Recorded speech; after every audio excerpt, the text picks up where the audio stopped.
आप सभी को पूर्णमासी की हार्दिक शुभकामनाएं। आप सभी के जीवन में भगवान विष्णु और माता लक्ष्मी की कृपा सदैव बनी रहे, ऐसी मेरी शुभकामनाएं हैं। मैं डॉक्टर मनीषा शर्मा आप सबका हृदय से स्वागत करती हूं। आज के इस वीडियो में मैं आपको पूर्णिमा तिथि की कथा सुनाऊंगी। तो चलिए अपने इष्ट देव को प्रणाम करते हुए आज की कथा का शुभारंभ करते हैं। पूर्णिमा तिथि का हिंदू धर्म में विशेष महत्व है। इसे धनदायक और संतानदायक व्रत माना गया है। जो लोग पूरे विधि विधान से पूर्णिमा का व्रत करते हैं और पूर्णिमा के दिन चंद्रमा को अर्घ्य देते हैं, उन पर भगवान विष्णु और माता लक्ष्मी की विशेष कृपा होती है। आइए जानते हैं पूर्णिमा व्रत की कथा। द्वापर युग में एक समय की बात है कि यशोदा जी ने कृष्ण से कहा, हे कृष्ण, तुम सारे संसार के उत्पन्नकर्ता, पोषण तथा उसके संहार करता हो। आज कोई ऐसा व्रत मुझसे कहो जिसके करने से मृत्यु लोक में स्त्रियों को विधवा होने का भय न रहे तथा यह व्रत सभी मनुष्यों की मनोकामना पूर्ण करने वाला हो। श्री कृष्ण कहने लगे, हे माता, तुमने अति सुंदर प्रश्न किया है।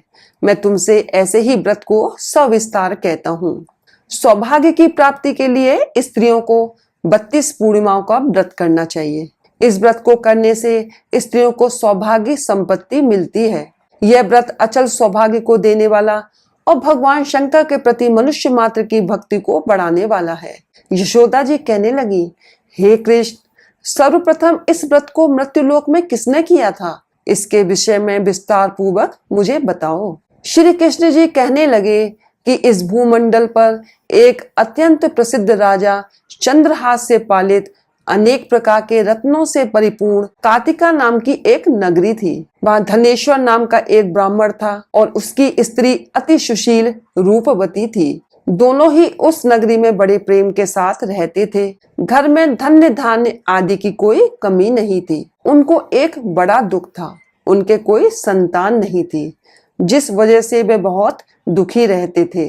एक दिन एक बड़ा तपस्वी योगी उस नगरी में आया। वह योगी बाकी सभी घरों से भिक्षा मांगकर भोजन किया करता था, लेकिन उस ब्राह्मण के घर से भिक्षा नहीं मांगा करता था।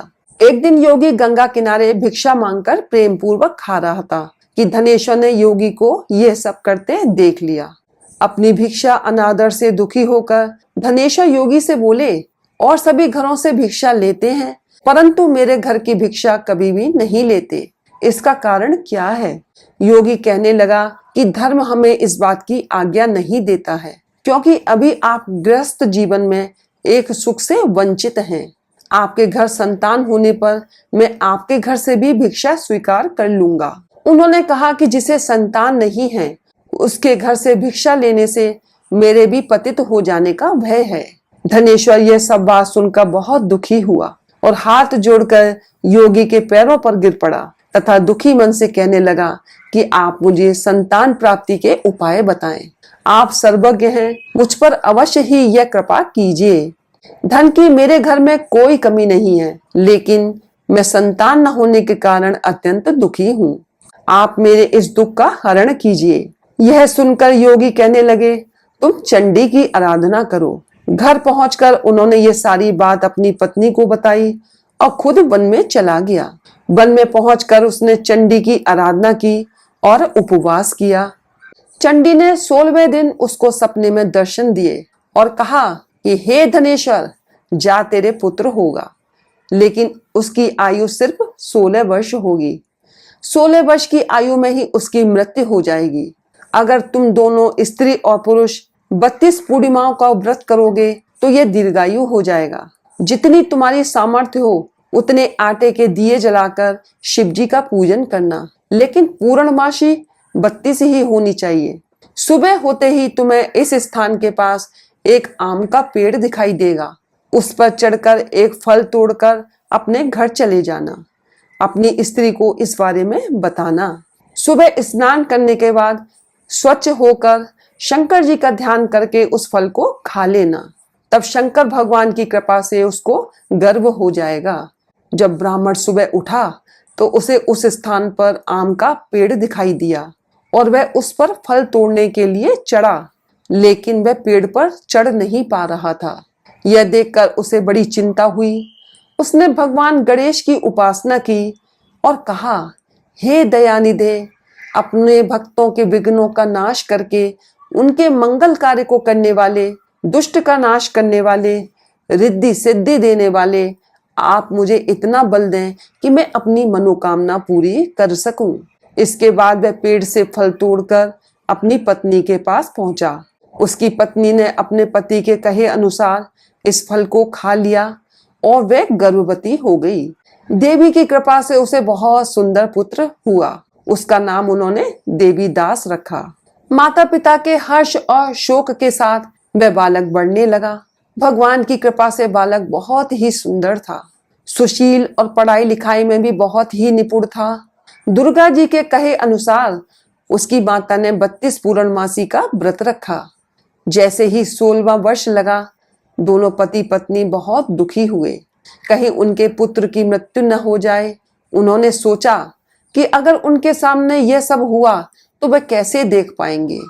तभी उन्होंने देवीदास के मामा को बुलाया और 1 वर्ष के लिए देवीदास को काशी में पढ़ने के लिए भेज दिया। देवीदास अपने मामा के साथ एक घोड़े पर सवार होकर चल दिया। उसके मामा को भी यह बात पता नहीं थी। दोनों पति पत्नी ने 32 पूर्णमासी का व्रत पूरा किया। दूसरी तरफ मामा और भांजा दोनों रात गुजारने के लिए रास्ते में एक गांव में रुके। उस दिन उस गांव में ब्राह्मण की कन्या का विवाह होने वाला था।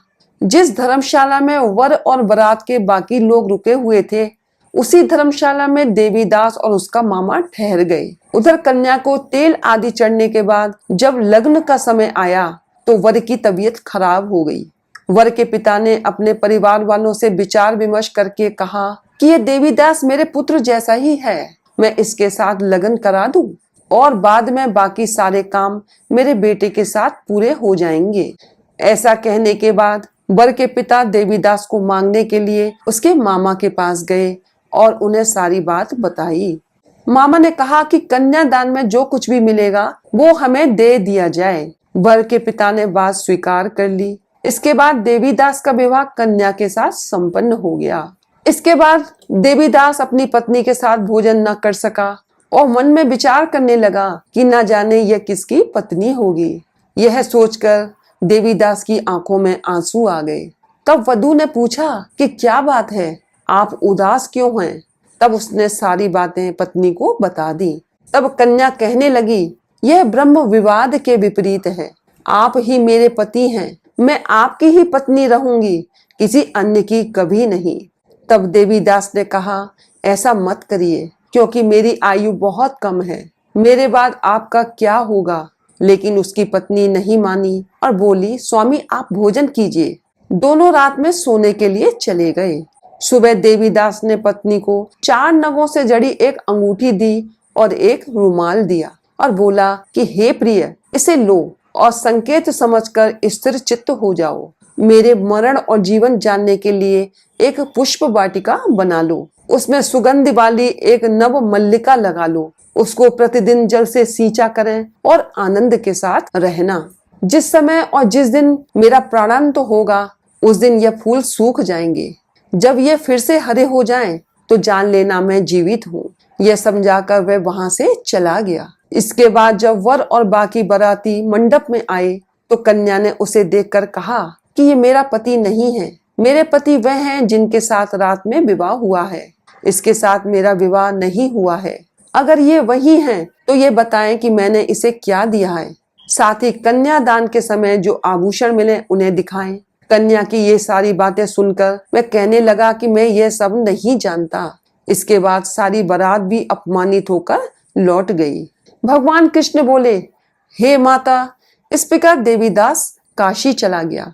कुछ समय जब बीत गया तो एक सर्प उसको डसने के लिए वहां आया, लेकिन वह उसको काट नहीं पाया क्योंकि उसकी माता ने पहले ही 32 पूर्णिमा का व्रत कर लिया था। इसके बाद खुद काल वहां पहुंचा। भगवान की कृपा से तभी वहां माता पार्वती और भगवान गणेश आ गए।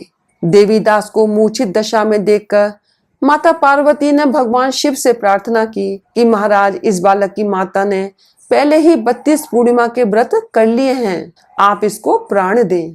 भगवान शिव ने माता पार्वती के कहने पर उसे प्राणदान दे दिया। उधर उसकी पत्नी उसके काल की प्रतीक्षा कर रही थी। उसकी पत्नी ने जाकर देखा कि पुष्प और पत्र दोनों ही नहीं हैं, तो उसको बहुत आश्चर्य हुआ। और जब उसने देखा कि पुष्प वाटिका फिर से हरी हो गई, तो वह समझ गई कि उसका पति जीवित हो गया है। इसके बाद वह बहुत ही प्रसन्न होकर अपने पिता से कहने लगी कि मेरे पति जीवित हैं, उनको ढूंढिए। जब 16वां वर्ष व्यतीत हो गया तो देवीदास भी अपने मामा के साथ काशी चल दिया। इधर उसकी पत्नी के परिवार वाले उन्हें ढूंढने के लिए जा ही रहे थे कि उन्होंने देखा कि देवीदास और उसका मामा उधर ही आ रहे थे। उनको देखकर उनके ससुर बहुत प्रसन्न हुए और उसे अपने घर ले आए। वहां सारा नगर इकट्ठा हो गया और कन्या ने भी उसे पहचान लिया। देवीदास इसके बाद अपनी पत्नी और मामा को लेकर वहां से चल दिया। उसके ससुर ने भी उसे बहुत धन दिया। जब वे अपने घर की तरफ चल रहा था तो उसके माता पिता को लोगों ने खबर कर दी, तुम्हारा पुत्र देवीदास अपनी पत्नी और मामा के साथ आ रहा है। ऐसा समाचार सुनकर पहले तो उन्हें विश्वास नहीं हुआ, लेकिन जब देवीदास आया, उसने अपने माता पिता के चरण छुए तो देवीदास के माता पिता ने उनका माथा चूमा और दोनों को अपने सीने से लगा लिया। दोनों के आने की खुशी में धनेश्वर ने बहुत दान दक्षिणा ब्राह्मणों को दी। श्री कृष्ण जी कहने लगे कि इस तरह धनेश्वर को 32 पूर्णिमा व्रत के प्रभाव से संतान प्राप्त हुई। जो स्त्रियां इस व्रत को करती हैं वे जन्म जन्मांतरों तक वैधव्य का दुख नहीं भोगती और सदैव सौभाग्यवती रहती हैं। यह मेरा वचन है। यह व्रत संतान देने वाला और सभी मनोकामनाओं को पूरा करने वाला है। इस कथा को सुनने के लिए धन्यवाद। यदि आपको यह वीडियो पसंद आई हो तो इसे लाइक करें, शेयर करें, हमारे चैनल को सब्सक्राइब करें। हर हर महादेव, जय भोलेनाथ।